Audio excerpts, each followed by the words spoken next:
Welcome to our channel. If you purchased a reloadable gift card at IKEA and need to activate it, follow these step-by-step instructions.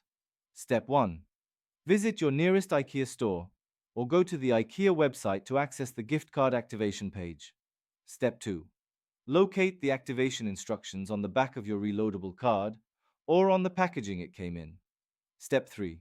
If activating online, go to the IKEA gift card portal and click on Activate Card or Register Card.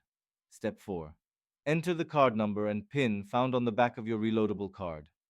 Scratch off the protective coating if necessary to reveal these details. Step 5. Provide your personal information, including your name, email address, and phone number, to register the card to your account. Step 6.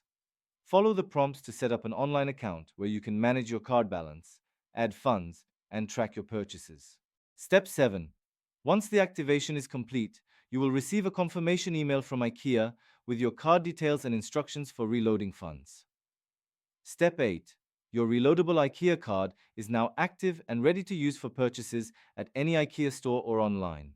You can reload the card at checkout or through your online account whenever you need to add more funds. Don't forget to like this video and subscribe to our channel.